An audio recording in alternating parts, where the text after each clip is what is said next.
नमस्कार दोस्तों, मैं सोनू कुमार स्वागत करता हूं आप सभी का हमारे चैनल चौचक अड्डा पर। जैसा कि आप सभी को पता है, हमने इकोनॉमिक्स की सीरीज की शुरुआत की है, जो आपके आने वाले आगामी सभी तरह की परीक्षाओं में बहुत ही महत्वपूर्ण साबित होगी। और इसमें हम अपनी दूसरी चैप्टर पढ़ रहे हैं, जिसका नाम है भारत की विभिन्न पंचवर्षीय योजनाएं तथा राष्ट्रीय विकास परिषद, राष्ट्रीय योजना आयोग एवं नीति आयोग।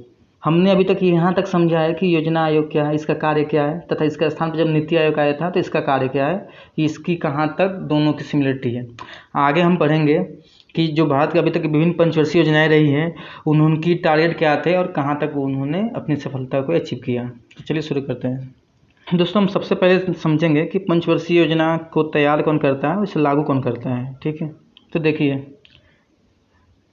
ये जो पंचवर्षीय योजनाएं होती है हमारे यहाँ भारत में, इसको तैयार करने का जो काम करता है, इसका जो प्रारूप बनाता है वो प्लानिंग कमीशन करता है। जो हमारी योजना आएगी, इसी का काम है ये कि इसको प्रारूप को तैयार करे। और जब एक बार तैयार हो जाएगा तो फिर इसको आगे अनुमोदित करने के लिए राष्ट्रीय विकास परिषद है, जो हमारे एनडीसी है, इसको अनुमोदित करता है। फिर आगे का जो कार्य होता है हमारी सरकारों की होती है, चाहे राज्य सरकारें हो या फिर केंद्र सरकार हुई, इनको लागू करने का काम मिलता है हमारी, या तो राज्य सरकार करेगी या फिर केंद्र सरकार। ठीक है दोस्तों, और जब एक बार ये चीज़ें लागू हो जाएगी, जो हमारी पंचवर्षीय योजनाएं होती हैं, तो फिर बाद में इसकी समीक्षा की जाती है। और समीक्षा करने का कार्य भी कौन करता है, तो ये भी करता है हमारा प्लानिंग कमीशन। ये पीसी जो है, इसका प्लानिंग कमीशन, योजना आयोग। और समीक्षा होती है, फिर हम इस समीक्षा में हम देखते हैं कि हमारी उपलब्धियाँ क्या रही है जो पंचवर्षीय योजनाएं हैं इसकी। तो ये चीज़ सामने आती है आर्थिक समीक्षा में, या जो वार्षिक रिपोर्ट होती है, ये रिपोर्ट है। ठीक है, हम देखते हैं दोस्तों, जो हमारी पंचवर्षीय योजनाएं होती है उसमें मुख्यतः किन चीज़ों पर विशेष ध्यान दिया जाता है। ठीक है, तो चलिए देखते हैं। सबसे पहले जो होता है, मतलब कि ये हम देखेंगे कि हमारे लिए क्या उपयोगी होगी, जो एग्ज़ाम में आएंगे इससे। तो सबसे पहले जो चीज़ें पूछी जा सकती है एग्ज़ाम में, पूछी जाती रही है, वो है इसका टाइम ड्यूरेशन, मतलब टाइम पीरियड क्या है। तो सबसे पहले हम देखेंगे ये कब से कब तक लागू था। जैसे कि मान लें पहली अगर पंचवर्षीय योजना देखें तो 1951 से शुरू हुआ था 56 तक का। ठीक है, तो वैसे ये 51 से लेके 56 तक, इस चीज़ को हम ध्यान में रखेंगे। ठीक है, और जो दूसरी चीज़ पूछी जा सकती है, किसके विचारों पे था, मतलब कौन से विकास मॉडल पर आधारित था। जैसे नेहरू महालनोबिस विकास मॉडल, हैराल्ड डोमर विकास मॉडल, वैसे ही इसका विकास मॉडल हम पूछेंगे कौन से विकास मॉडल पर आधारित था। जो तीसरी चीज़ इसमें आती है, महत्वपूर्ण भूमिका निभाती है, वो होती है कि जो हमारी मुख्य, जो विशेष किसी पंचवर्षीय योजना की बात करें हम, तो उसमें किस चीज़ पर ज़्यादा फोकस किया गया, उसका उद्देश्य क्या है, उसका नारा क्या है, तो वो मतलब प्राथमिकताएँ क्या रही हैं, इस चीज़ पर हम ध्यान देंगे कि क्या था, ये से प्रश्न आ सकते हैं। और जो चौथी हमारी मुख्य चीज़ होती है वो होती है विशिष्ट प्राथमिकताएँ, कि चलिए हमारे उद्देश्य और नारा तो में तो बहुत सारी चीज़ें आ सकती है कि हमें गरीबी ख़त्म करना है, हमें सब सामवेशी विकास करना है, हमें उद्योग धंधों में विस्तार करना है, कृषि में मतलब कि हमें विकास तीव्र गति लाना है। लेकिन अगर हम इससे भी किसी विशिष्ट चीज़ पे ज़्यादा फोकस करें, किसी पर्टिकुलर वस्तु पर या फिर किसी संसाधन पे, तो उस चीज़ को हम बोलते हैं विशिष्ट प्राथमिकता है, किस चीज़ पे दिया जाए। जैसे जो 5वीं पंचवर्षीय योजना तो उसमें हमने दिया था गरीबी हटाओ का नारा। ठीक है, तो वैसे चीज़ों को देखते हैं। चलिए आगे देखते हैं। अब हम देखेंगे दोस्तों, ये जो हमारी पंचवर्षीय योजनाएं रही है, ये किस तरह से भारत के विकास में अपना महत्वपूर्ण रोल अदा की है, और कौन कौन से अभी तक की पंचवर्षीय योजनाएं, इन सब के विषय में हम जानेंगे विस्तार से। तो सबसे पहले चलिए पढ़ते हैं। नियोजित ढंग से भारतीय अर्थव्यवस्था का विकास करने के लिए पंचवर्षीय योजना के मॉडल 1 अप्रैल 1951 में लागू किया गया था। ठीक है, अब 1951 से लेकर अभी तक कुल 12 पंचवर्षीय योजनाओं को लागू किया गया है, जिनमें से 12 पंचवर्षीय योजनाएं पूरी अब हो चुकी है। ठीक है दोस्तों, आप सभी को पता होगा कि 12वीं जो पंचवर्षीय का जो टाइम पीरियड था कब से कब तक, 2012 से लेकर 2017 तक था। तो मतलब कि 12 पंचवर्षीय योजनाएं अब तक तो पूरी हो चुकी है। और आपको पता होगा कि 12वीं पंचवर्षीय योजना के बाद हमने योजना आयोग को ही खत्म कर दिया, उसके स्थान पर नीति आयोग लाया, जो एक विस्तृत प्लान है जो 25 वर्षों के लिए चल रहा है। इस चीज़ के विषय में हम बाद में आके पढ़ेंगे, नीति आयोग तो बढ़िया से पढ़ेंगे क्या है कैसे है। आगे देखते हैं दोस्तों। और जो 12वीं पंचवर्षीय योजना है, जिसका टाइम दिया गया है 1 अप्रैल 2012 से लागू था, 31 मार्च 2017 तक लागू था। ठीक है, यहाँ रहिए, आप था कर लीजिएगा यहाँ पे। इन 12 पंचवर्षीय योजनाओं के बीच बीच में 3 व्यवधान भी रहे हैं, आपको भी पता होगा कहाँ कहाँ देखते हैं। पहला जो व्यवधान था 1966 से लेकर 1969 तक का था, जिसके लिए दूसरी और तीसरी पंचवर्षीय योजना का समस्या और भारत का चिंता पाकिस्तान के साथ युद्ध करना माना गया। ठीक है, तो जो दोस्तों एक तो पंचवर्षीय योजना चल रही है और बीच में क्या हो, किसी कारणवश हम अपनी पंचवर्षीय योजना जो 5 साल के लिए प्लान बनाते हैं उसको लागू नहीं कर पाएँ, तो हम क्या करते थे, उसके लिए वो समय खाली ना रहे, एक एक वर्ष की योजना लाते थे। तो जो पहला व्यवधान आया था 1966 से शुरुआत होता है। इसके पीछे जो मुख्य कारण था ये था, जो हमारी दूसरी और जो तीसरी पंचवर्षीय योजना थी उसकी कुछ समस्याएं आ गई थी, जैसे कि उसमें भारत में सूखा पड़ गया था। हमने दो लड़ाइयाँ लड़ी थी 1962 में चाइना से, 1965 में पाकिस्तान से। इस वजह से बहुत सारी समस्याएं हमारे देश के सामने आ चुकी थी और हम सही तरह से प्लानिंग नहीं कर सकते कि हमारे पास कितने संसाधन हैं, आगे कितने हो सकते हैं। ठीक है, तो इस वजह से वो 3 वर्ष का पहला व्यवधान आया था। जो दूसरा व्यवधान था दोस्तों, वो था 1970 से 1980 के बीच उत्पन्न हुआ था। आप सभी को पता होगा 1975 में क्या होता है, इंदिरा गांधी सरकार ने अपनी सरकार को बचाने के लिए इमरजेंसी लगा दिया था। इस वजह से क्या हुआ कि व्यवधान आ गया था आपको पंचवर्षीय योजना में। वही लिखा हुआ यहाँ पे कि दूसरा व्यवधान 1970 से 1980 के बीच उत्पन्न हुआ, जो शुद्ध रूप से राजनीति से प्रेरित था। और तीसरा व्यवधान 1990 से 1992 तक हुआ था। और आपको पता होगा इसका जो शुद्ध रूप से जो जिसके कारण हुआ था वो था आर्थिक संकट के कारण। सबको पता होगा 1990 में हमारे देश में बहुत बड़ी आर्थिक संकट आ गई थी। हमारे पास बाहर से आयात करने के लिए क्रूड या कच्चा माल जो मंगाते हैं पेट्रोलियम, पैसे नहीं थे, मात्र 15 दिन के लिए पैसे बचे हुए थे। तो सबको आपको पता होगा और आगे हम पढ़ेंगे इस विषय में। ठीक है, चलिए स्टार्ट देखते हैं। अब हम देखेंगे संक्षेप में जो सभी अभी तक की जो पंचवर्षीय योजनाएं रही है 12 हो, उन सब के विषय में हम पढ़ेंगे बारी बारी से। तो सबसे पहले तो पहली पंचवर्षीय योजना जो कि 1 अप्रैल 1951 से 31 मार्च 1956 तक चलाई गई। एक बात का और ध्यान रखिएगा कि ये जो भी पंचवर्षीय योजना हमारे देश में लागू हुई है उसकी शुरुआत होने का जो समय वो हमेशा 1 अप्रैल ही होगा और जो समाप्ति होने का वो 31 मार्च। ठीक है, तो जो पहली पंचवर्षीय योजना थी 1 अप्रैल 1951 से 31 मार्च 1956 तक चलाई गई, जिसे 2 अमेरिकी अर्थशास्त्री हैरड और डोमर के विकास मॉडल पर तैयार किया गया। ये आ सकता है कि जो पहली पंचवर्षीय योजना थी वो किसके विकास मॉडल पर आधारित है, कौन था, हैरड, ये अमेरिकी अर्थशास्त्री थे, और डोमर, इनके विकास मॉडल पर तैयार किया गया था। जिसमें किस चीज़ पर ज़्यादा ध्यान दिया, तो दोस्तों ध्यान दें कि जो पहला पंचवर्षीय योजना से प्रश्न आते हैं तो इसमें मुख्यतः जो फोकस था हमारा वो कृषि पर ही था। क्योंकि अभी हम देश हमारा आज़ाद हुआ था, अभी हम उतने शिक्षित या कौशल लोग अंदर नहीं था कि हम उद्योग धंधे पर फोकस करें, ना उतने संसाधन थे। तो और ज़्यादातर लोगों की लगभग 80 से 50% जो हमारे देश की जनसंख्या थी उनकी डिपेंडेंसी कृषि पे थी, इसलिए हमने पहले पंचवर्षीय में फोकस हमारा कृषि पर ही था। और साथ में पाकिस्तान से आने वाले रिफ्यूजियों के पुनर्वास को वरीयता प्रदान की गई थी। और उस समय चूँकि अभी हमारे देश का विभाजन हुआ था तो बहुत से जो रिफ्यूजी जो पाकिस्तान से भारत आना चाहते आ रहे थे तो उन्हीं को अभी पुनर्वास फिर से उपलब्ध कराया जाए, इन पर हमारा ध्यान था, फिर से इनको यहाँ पर बसाया जाए। ठीक है, और इन सब के अतिरिक्त भी किन चीज़ों पे फोकस किया है, तो विद्युत उत्पादन पे, यातायात सुविधा पे, इन सब बातों पे फोकस किया गया।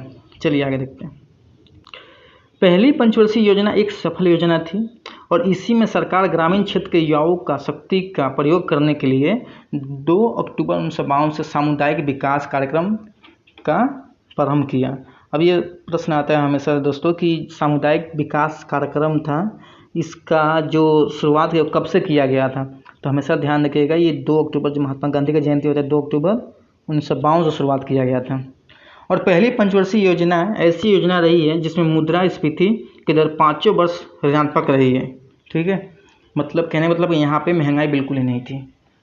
आगे देखते हैं। अब जो हमारी दूसरी पंचवर्षीय योजना थी इसका टाइम पीरियड फिर से देखिए 1 अप्रैल 1956 से लेकर 31 मार्च 1961 तक रही थी। इसका जो विकास मॉडल था वो किस पे आधारित है, तो महालनोबिस, इसका पूरा नाम है इनका, मतलब पूरा नहीं, पीसी महालनोबिस के विकास मॉडल पे ये तैयार किया गया था। और महालनोबिस अर्थशास्त्री थे और इनका संबंध ISI कोलकाता से था। ठीक है, और इनका विकास मॉडल ना होकर के संसाधनों के वितरण का मॉडल है, लेकिन इसे भारतीय अर्थव्यवस्था के विकास मॉडल के रूप में प्रयोग किया गया है। आगे देखते हैं। इस मॉडल की सबसे जो मुख्य विशेषताएं थी वो थी भारी उद्योगों की विकास की, इसलिए सरकार ने दूसरी पंचवर्षीय योजना में निम्न उद्देश्य रखे थे। देखिए दोस्तों कि जो महालनोबिस जी थे, जो दूसरी हमारी पंचवर्षीय योजना थी, जिससे हमारी पहली में जो मुख्य फोकस था वो कृषि पे था, लेकिन जैसे हम दूसरी पंचवर्षीय योजना में आए तो जवाहरलाल नेहरू जी का जो पूरा फोकस था भारी उद्योगों पर चला गया। इस समय हमने भारी उद्योग इस्पात कंपनियाँ लगाए, जैसे कि हमने आपका बंगाल में लगाया, ठीक है, दुर्गापुर में, और यहाँ भिलाई में लगाया और राउरकेला में लगाया। इन सब चीज़ों को आगे हम पढ़ेंगे फिर से। चलिए तो देखते हैं सबसे पहले कि भारतीय इसमें सरकार का दूसरी पंचवर्षीय योजना में निम्न क्या उद्देश्य रखे थे, तो उनके उद्देश्य क्या थे सरकार के, ये थे सबसे पहले भारतीय अर्थव्यवस्था का औद्योगिकरण करना, जैसे हमने बताया, भारी उद्योगों का विकास करना और सार्वजनिक क्षेत्र का भी विकास करना। दोस्तों शुरुआत में हमारी देश की झुकाव थी वो ज़्यादातर समाजवाद की तरफ थी, इसलिए हम ज़्यादा से ज़्यादा जो हमारे कंपनी संस्थाएं थी संसाधनों पे सार्वजनिक क्षेत्र का प्रभाव बढ़ाते गए थे। और जो चौथा फोकस था वो था हमारा आय असमानता को कम करना। मतलब कि जो हमारे देश में आज भी आय असमानता बनी हुई उस समय और ज़्यादा थी। कहने का मतलब कि अगर एक के पास 10,000 रुपये है तो सामने लोग जो बाकी मैक्सिमम जो हमारी जनसंख्या है उसका 10 रुपये भी नहीं है। तो इन सब चीज़ों को कम करना और साथ में इसके रोजगार को बढ़ावा देना। ठीक है, अब दोस्तों हमने दूसरी देख लिया, अब हम तीसरी पंचवर्षीय योजना के विषय में देखेंगे। तो सबसे पहले जो तीसरी पंचवर्षीय योजना थी इसका जो टाइम पीरियड था वो था 1 अप्रैल 1961 से लेके 31 मार्च 1966 तक। लेकिन सरकार ने और जो इसका विकास मतलब किस पर आधारित तो ये थे जॉन सेडी तथा एस चक्रवर्ती के विकास मतलब तैयार किया गया था। और इसमें कृषि क्षेत्र को सर्वोच्च प्राथमिकता दिया गया।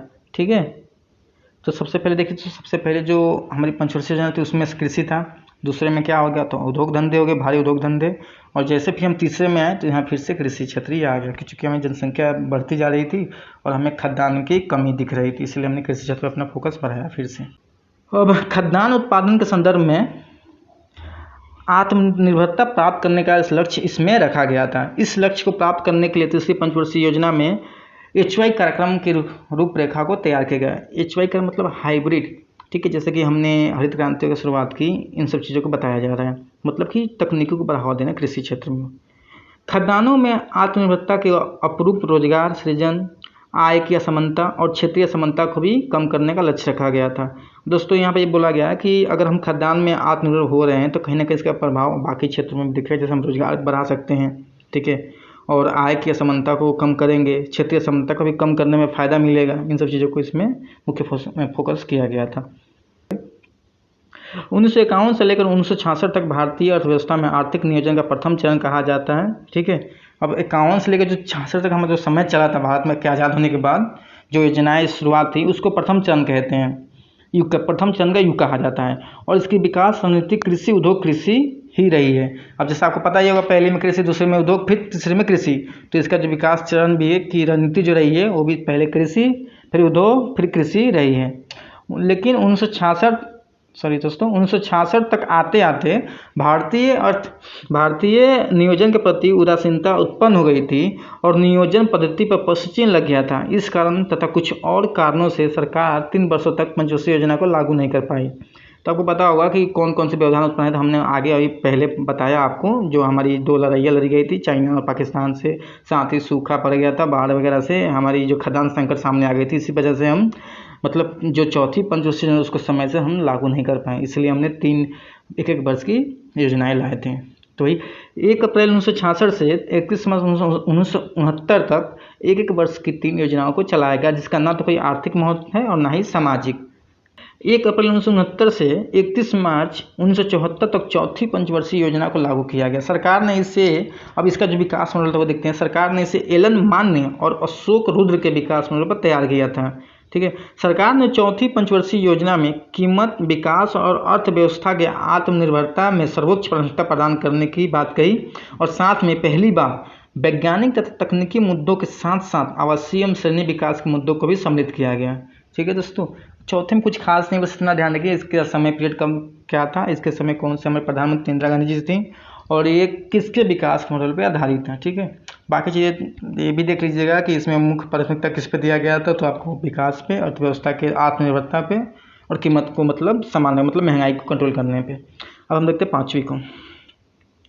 जो 5वीं पंचवर्षीय योजना थी इसका जो टाइम था वो 1 अप्रैल 1974 से लेकर 31 मार्च 1979 तक के लिए लागू किया गया था। इसे सरकार ने योजना आयोग के दृष्टिकोण पर तैयार किया था। देखिए दोस्तों, अभी तक जो भी पंचवर्षीय योजना है किसी न किसी अर्थशास्त्री या फिर कोई इकोनॉमिक्स के बहुत जाने माने व्यक्ति उनके विचारों पे उनकी बातों को रखा है, लेकिन अब जो था हमारी जो योजना आयोग थी उसके दृष्टिकोण पे जो 5वीं पंचवर्षीय योजना उसको लागू किया गया था। इसमें सरकार ने पहली बार गरीबी उन्मूलन को, इसमें पहली बार क्या कहा गया, गरीबी जो है उसको ख़त्म करने की बात की गई, गरीबी दूर करने की बात की गई। तो वही कि इसमें पहली बार गरीबी उन्मूलन को सर्वोच्च प्राथमिकता प्रदान किया गया था और गरीबी दूर करने के लिए न्यूनतम आवश्यक कार्यक्रम की शुरुआत की गई थी। न्यूनतम आवश्यक कार्यक्रम चलाया गया और 5वीं पंचवर्षीय योजना राजनीति की शिकार हुई। आपको पता होगा इसमें क्या हुआ था, मैंने अभी पहले ही बताया, जो इमरजेंसी लगा हुआ था। इसे जनता पार्टी की सरकार ने 4 वर्षों में ही पूरा घोषित करके 1 अप्रैल 1978 से 31 मार्च 1983 तक के लिए अपनी छठी पंचवर्षीय योजना को लागू कर दिया। इसमें क्या हुआ दोस्तों, आपको पता होगा कि जैसे इमरजेंसी खत्म हुआ तो 1977 में जनता पार्टी सरकार बनी, जिनके प्रधानमंत्री थे मोरारजी देसाई। लेकिन उन्होंने क्या किया था, जो हमारी पहली जो 5वीं पंचवर्षीय योजना थी, जो कब तक 1979 तक चलती, उसको 77 में ही खत्म कर दिया। समय से पहले इसको पूरा घोषित कर दिया और इसके स्थान पर उन्होंने छठी पंचवर्षीय योजना की शुरुआत कर दी, जो कब से कब टाइम पीरियड था, 1978 से लेकर 1983 तक के लिए। लेकिन कुछ और उल्टा ही हो गया, जिससे बाद में इंदिरा जी की सरकार ने रद्द कर दिया। हुआ क्या कि फिर से इंदिरा जी की सरकार बन गई और 1979 से 1980 तक योजना अवकाश घोषित कर दिया गया था। ठीक है, फिर से योजना अवकाश आपको 1979 से 1980 तक देखने को मिला। आगे देखते हैं। अब दोस्तों यहाँ पे देखिए रोलिंग प्लान लिखा हो। रोलिंग प्लान क्या, मैं आपको बता रहा हूँ। जैसे कि जब जनता पार्टी सरकार आई थी, उन्होंने पंचवर्षीय योजना के स्थान पर रोलिंग प्लान को अपनाया था। ये जो जैसे हमारी जो पंचवर्षीय योजना है ये क्या 5 वर्षों के लिए, लेकिन जो रोलिंग प्लान होती है, जिसको हमारे नोबल विजेता और शास्त्री गुरनाम मेडल इन्होंने अपनी किताब में लिखा था, उन्होंने बताया था कि इसमें कि हम जरूरी नहीं हम 5 साल की योजना, ये लंबी योजना है, जैसे 10 साल 15 साल 20 साल की लिए होती है, चलती रहती है, अनवरत रूप से कंटिन्यूस चलती रहती है, जैसे रशिया में अपनाया जाता है। उसी चीज़ को हम रोलिंग प्लान कहते हैं। ठीक है, मतलब रोल होती है, जैसे 5 वर्ष फिर खुद ब खुद शुरुआत हो जाएगी दूसरी। तो वही लिखा है कि रोलिंग प्लान को सबसे पहले 1 अप्रैल 1978 में जनता पार्टी की सरकार ने भारत में लागू किया था, जो 2 वर्षों तक ही चला था। ठीक है, आगे अब छठी पंचवर्षीय योजना ऐसी पंचवर्षीय योजना रही है जिसे 2 बार बनाया गया, मैंने बताया अभी आपको, और 2 बार लागू किया गया। पहली बार जनता पार्टी ने तैयार करके लागू किया था और दूसरी बार इंदिरा जी ने तैयार करवाकर लागू किया था। जनता पार्टी के छठी पंचवर्षीय योजना में कृषि क्षेत्र को वरीयता प्रदान की गई थी, जबकि इंदिरा जी की छठी पंचवर्षीय योजना में गरीबी उन्मूलन को सर्वोच्च प्राथमिकता प्रदान की गई। जैसे कि दोस्तों पता है कि जो 5वीं पंचवर्षीय योजना थी उसमें इंदिरा जी ने क्या किया था, गरीबी उन्मूलन यानी गरीबी को समाप्त करने का मुख्य उन्होंने नारा दिया था और फोकस किया था अपनी 5वीं पंचवर्षीय योजना में। लेकिन जैसे ही इनकी सरकार गिरती है और छठी जो पंचवर्षीय योजना लागू होती है जनता पार्टी के सामने, तो उन्होंने क्या किया कि अब गरीबी से हटकर उन्होंने जो मुख्य फोकस था उसकी किस पर कर दिया था, फिर से अभी हमने देखा ना, कृषि पर फिर से फोकस किया, मुख्य मतलब वरीयता इसको प्रदान किया। लेकिन जैसे इनकी सरकार जाती है तुरंत इंदिरा जी सरकार आती है और फिर से छठी जो पंचवर्षीय योजना बनती है इसमें फिर से गरीबी उन्मूलन की बात चलती है और इस पर मुख्य फोकस किया जाता है। आगे छठी पंचवर्षीय जो योजना थी इसको भी हैमर और डोमर और लियोन किट की मैट्रिक्स 66x66 पर तैयार की गई थी। ठीक है, ये जो विकास मॉडल था वो हैमर डोमर, आप ध्यान रखिएगा, हैमर डोमर और लियोन की किट की 66x66 पर तैयार की गई थी। और गरीबी उन्मूलन करने के लिए ग्रामीण क्षेत्रों के लिए IRDP और NREP को चलाया गया। ठीक है, अब कार्यक्रम को चलाया गया। अब IRDP और NRDP क्या दोस्तों हमने यहाँ पे लिख रखा है, इसको दिखा रहे हैं आपको।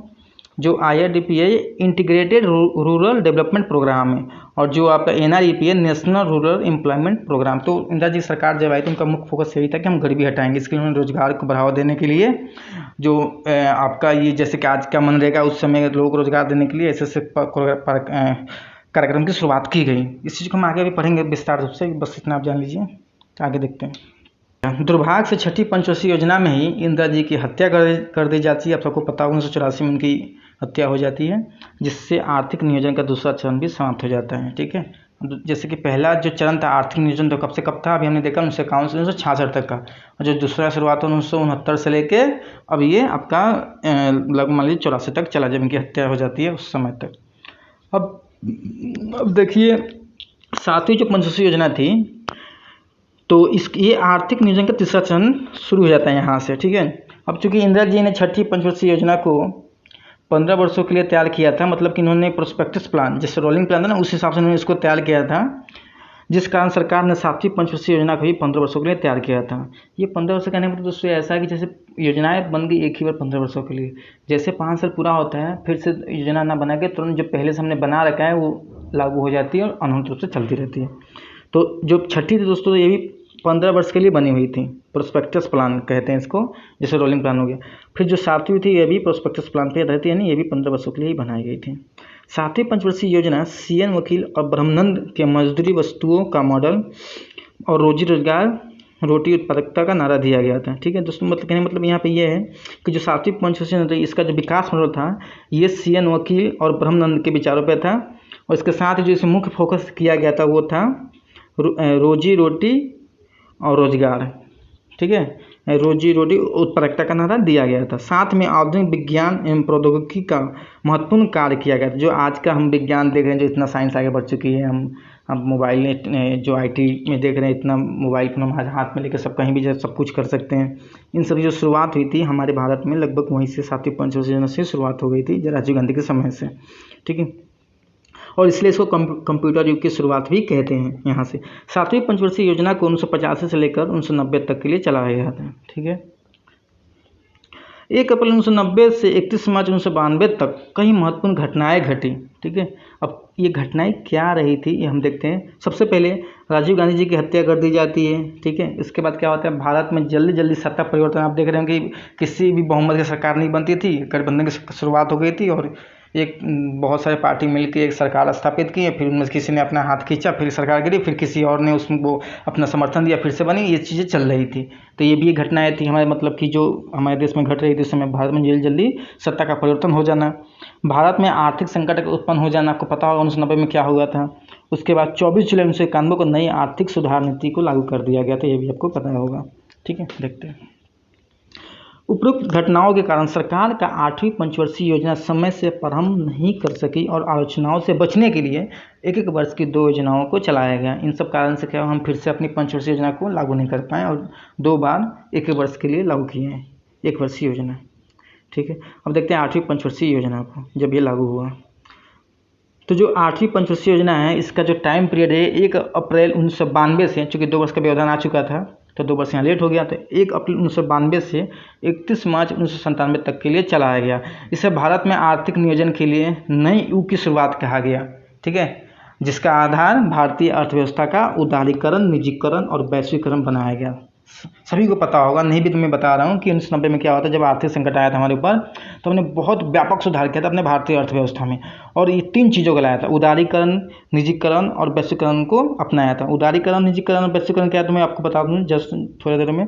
जो उदारीकरण, इसमें क्या किया, जो गवर्नमेंट का जो नीतियाँ हैं, जिस लाल फीताशाही बोलते हैं ना, इसको बहुत कम किया है गवर्नमेंट कंट्रोल। बहुत सारे मान ली कोई कंपनी बाहर से आ रहा है तो उनको बहुत सारा लाइसेंस लेना होगा, कितने सारे ऑफिसों के चक्कर लगाने पड़ेंगे, तब जब उनको लाइसेंस मिलेगा भी तो उसके बाद उनको बहुत सारे कानून नियमों का पालन करना पड़ेगा, तो अपने व्यापार कर ही नहीं पाएंगी। तो इन सब चीज़ को कम किया गया, उसके निजीकरण को बढ़ावा दिया गया। अभी तक क्या होता है, गवर्नमेंट सरकार अपने हाथों में बहुत सारे कंपनी, संस्थाएं, बैंकों को लेती है, लेकिन अब धीरे धीरे निजी हाथों में देना शुरुआत कर दिया हमने।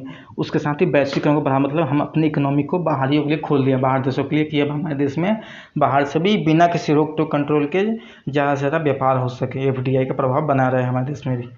ठीक है, आगे 8वीं पंचवर्षीय योजना को नए भारत के निर्माण के रूप में तैयार किया गया था और इससे UNDP के अर्थशास्त्री जॉन W. मुलर के विकास मॉडल पर तैयार किया। ये UNDP के हमारे अर्थशास्त्री, इनके विकास मॉडल पे जो W. मुलर थे, इसको तैयार किया गया था और इसमें मानव विकास को सर्वोच्च प्राथमिकता प्रदान की गई। अब तक हम क्या करते थे, अब तक हमारी फोकस थी कि हम कभी कृषि को बढ़ावा देंगे, कभी उद्योग धंधे को देंगे, कभी गरीबी को घटाएंगे, लेकिन इसमें नहीं। अब इसमें हम एक तरीके से सभी तरह, अब हमारे विकास का मतलब क्या हुआ कि देश के अंदर प्रत्येक व्यक्ति को सभी तरह की सुविधाएं उपलब्ध हो। तो वही चीज़ यहाँ बोला गया कि मानव विकास की बात की गई। अब यहाँ पर मतलब इसमें ऑलरेडी सभी पहलू आ जाते हैं, कृषि, उद्योग, सर्विस, सब कुछ आ जाएंगे इसमें। ठीक है, तो इस चीज़ की बात की गई। सरकार ने 7वीं पंचवर्षीय योजना में महालनोबिस विकास मॉडल को छोड़ दिया था। ठीक है, इन्होंने जो महालनोबिस विकास मॉडल क्या था, तो बाहरी उद्योगों की स्थापना, तो इन्होंने 7वीं जो पंचवर्षीय योजना तो उसमें सरकार ने इसको छोड़ दिया था। जबकि जो 8वीं पंचवर्षीय योजना है उसमें महालनोबिस विकास के दृष्टिकोण को छोड़ दिया कि अब हमने दृष्टिकोण भैया अब ऐसा नहीं है कि हम बाहरी उद्योग लगा के ही विकास कर सकते हैं बाकी वेस्टर्न कंट्री हो गए, जैसे यूरोप, ब्रिटेन के कंट्री हो, ब्रिटेन हो गया, फ्रांस हो गया, जर्मनी हो गया, फिर US हो गया।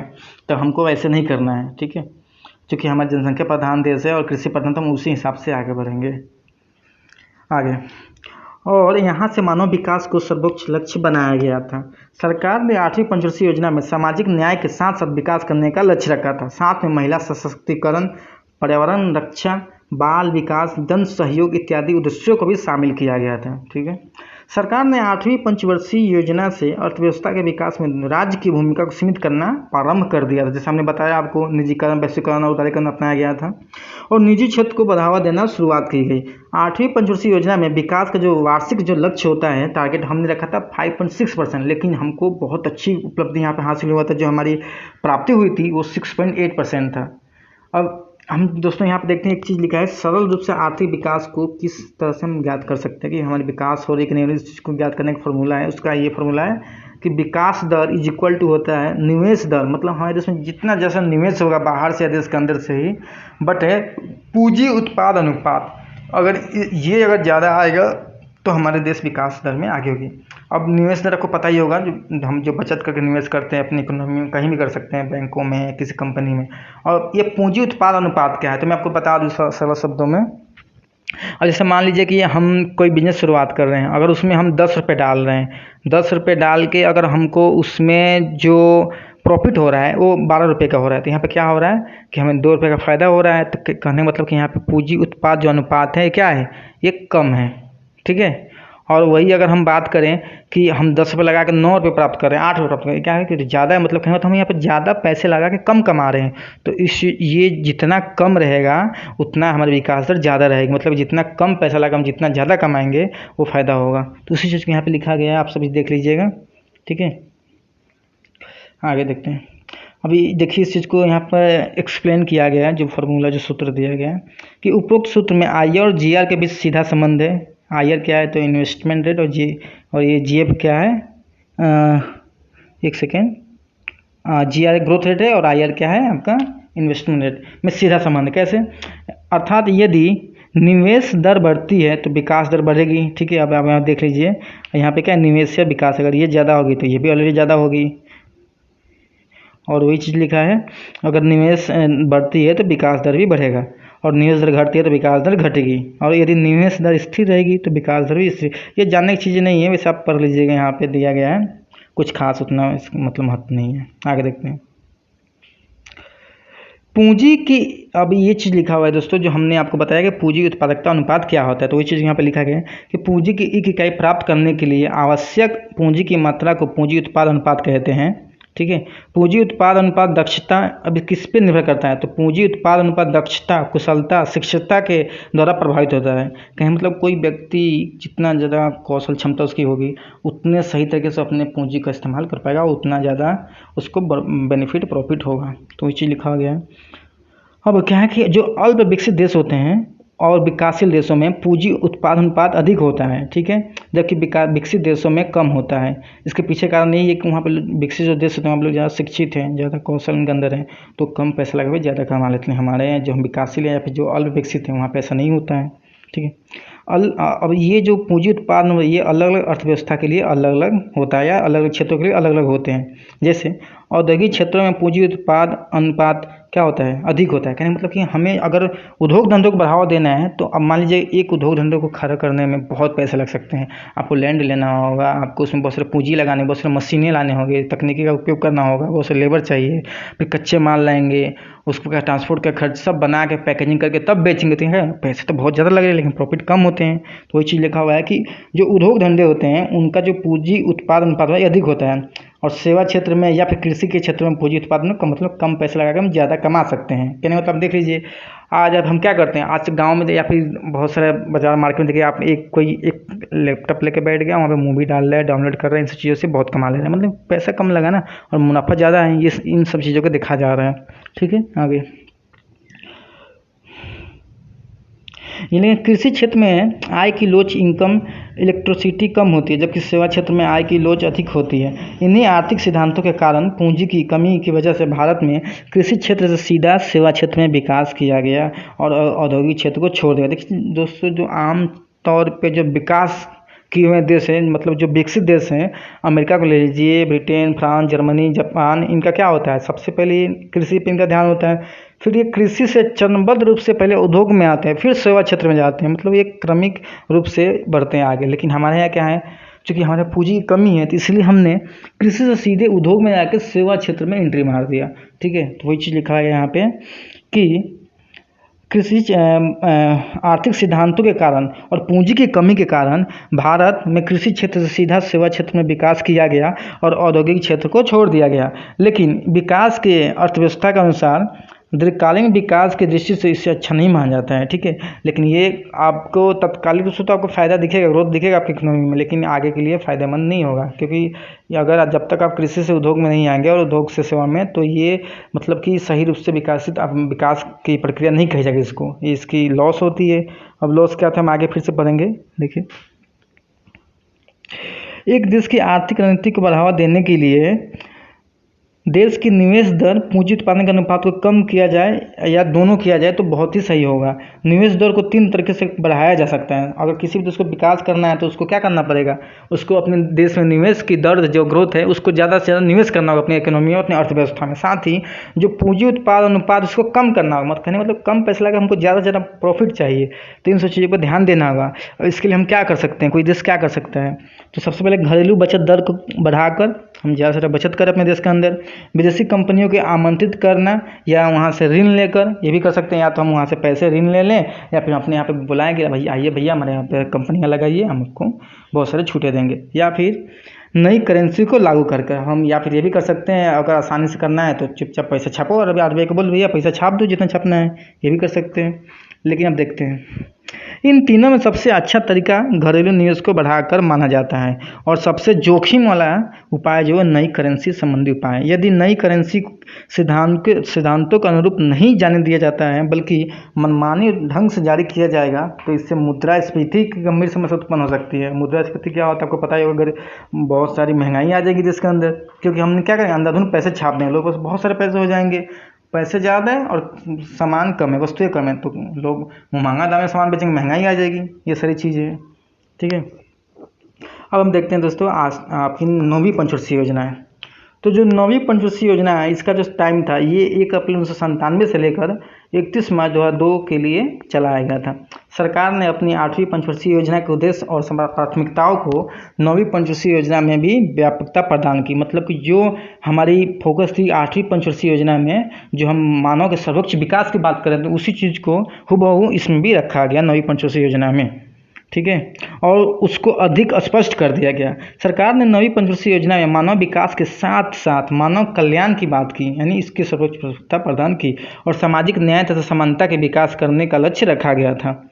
साथ में रोजगार बढ़ाने, महिलाओं के विकास करने, शिक्षा का विकास करने और जन संसाधनों का विकास करने, शुद्ध पेयजल का विकास करने इत्यादि के संदर्भ में लक्ष्य रखे गए थे। 9वीं पंचवर्षीय योजना में वार्षिक दर का लक्ष्य था हमारे 6.5% का, 6.5% का, लेकिन जो वास्तविक रूप से हमें जो प्राप्त हुई थी वो कम हो गई थी, 5.5% हमें प्राप्त हुई थी, यानी 1% का कमी देखा गया यहाँ पे, ठीक। तो इसमें हमारा जो लक्ष्य रखा गया था वो था 6.5% का, लेकिन हमें प्राप्ति क्या हुई थी, मात्र 5.5% का, मतलब यहाँ पे हमें लॉस हुआ था, कमी हो गई थी, ठीक है। अब हम आगे देखते हैं 10वीं पंचवर्षीय योजना को। तो जो 10वीं पंचवर्षीय योजना थी, जो इसका समय था वो था 1 अप्रैल 2002 से लेकर 31 मार्च 2007 तक। इसमें सरकार ने निर्यात उन्मुख विकास करने का लक्ष्य रखा। मतलब कि अब हमें विकास तो करना है लेकिन निर्यात को बढ़ावा देकर, न कि आयात को। मतलब कि हम अपने देश में इतना उत्पादन करें कि बाहर ज़्यादा से ज़्यादा निर्यात करें, बेचें, ठीक है। और साथ में कृषि क्षेत्र और औद्योगिक क्षेत्र के संसाधनों का विकास करने का भी लक्ष्य रखा गया था। 10वीं पंचवर्षीय योजना में वार्षिक विकास का जो दर था उसका लक्ष्य हमारा 8% का था, जबकि जो हमें प्राप्त हुआ था वो 7.6% ही था। कहने का मतलब देखिए दोस्तों, यहाँ पे हमने जो पहले अभी तक अपने पंचवर्षीय योजना में जो लक्ष्य निर्धारित किया था, मतलब कि जो हमने ग्रोथ को प्राप्त किया था उस समय से तो अभी तो बहुत ज़्यादा है, 7.6% है, लेकिन कहीं ना कहीं जो हमने टारगेट किया था कि हमें 8% का चाहिए ग्रोथ इस पंचवर्षीय योजना में, लेकिन वो हमने उसको हासिल नहीं किया। फिर भी देखिए बहुत बढ़ गया है, ज़्यादा हुआ पहले से।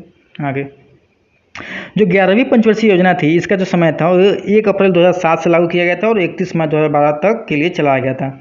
इसे अर्थशास्त्रियों द्वारा तैयार किया गया अर्थशास्त्री पंचवर्षीय योजना भी कहा जाता है। अब इसको अर्थशास्त्री पंचवर्षीय योजना में कहते हैं, इसको जिसने तैयार किया था वो सभी अर्थशास्त्री ही थे। इसमें सरकार ने पहली बार समावेशी विकास के लक्ष्य को रखा और 11वीं पंचवर्षीय योजना में निम्न नारा दिया गया था, towards faster and more inclusive growth का नारा। देखिए दोस्तों, इसमें क्या हुआ था कि अब हमारा जो लक्ष्य था जो 11वीं पंचवर्षीय योजना का था, इसमें हमने क्या किया कि हमें अधिक से अधिक समावेशी विकास मतलब कि देश के अंदर हर एक व्यक्ति तक विकास को पहुंचाना, मतलब कि सभी का विकास हो, इस चीज़ पे ध्यान दिया गया था। सरकार ने 11वीं पंचवर्षीय योजना में विकास दर का लक्ष्य 8% रखा था और यहाँ भी हमें कितना प्राप्त हुआ, सेम जो 10वीं में हुआ था 7.6 का ही प्राप्त हुआ था। अब हम देखते हैं अपनी 12वीं पंचवर्षीय योजना के विषय में। जो 12वीं पंचवर्षीय योजना था, इसका जो समय था ये 1 अप्रैल 2012 से चलाया गया था, आपको पता होगा, जो 31 मई 2017 को खत्म हुआ। 12वीं पंचवर्षीय योजना में सरकार ने फिर समावेशी विकास को सर्वोच्च प्राथमिकता प्रदान की, जिसको हमने 11वीं पंचवर्षीय योजना में भी कहा था, और त्वरित, सतत और समावेशी विकास करने का लक्ष्य रखा। ज़्यादा कुछ हमने बदलाव नहीं किया, इसमें भी समावेशी विकास है, लेकिन हमने इसको त्वरित कर दिया अपने नारे में कि अब इसको हम त्वरित करेंगे, कंटिन्यूअस करेंगे। ठीक है। अब दोस्तों आपको पता होगा जो 12वीं पंचवर्षीय योजना है उसमें सत्ता का परिवर्तन हुआ था। कांग्रेस की सरकार 2014 में चली गई और फिर से एनडीए आई, यानी बीजेपी की वापसी हुई। और इसमें जो हमारा जो टारगेट है 12वीं पंचवर्षीय योजना में जो विकास करने का, वो 8% रखा गया था। ठीक है। और इसका जो मुख्य फोकस था वही समावेशी विकास पे ही था। देखिए दोस्तों, अभी तक हमने अब तक जो भी हमारे देश की पंचवर्षीय योजनाएँ रही है, भारत वर्ष सबको पढ़ लिया, योजनाओं के विषय में जान लिया, राष्ट्रीय विकास के विषय में जान लिया। अब यहाँ पे हमारा ये चैप्टर क्लोज होता है। आगे हम अपना नेक्स्ट चैप्टर को पढ़ेंगे। ठीक है। अगर आपको यहाँ तक कोई समस्या आता है आप हमें बताइए कमेंट करके, हम उसमें सुधार करेंगे। तब तक के लिए धन्यवाद।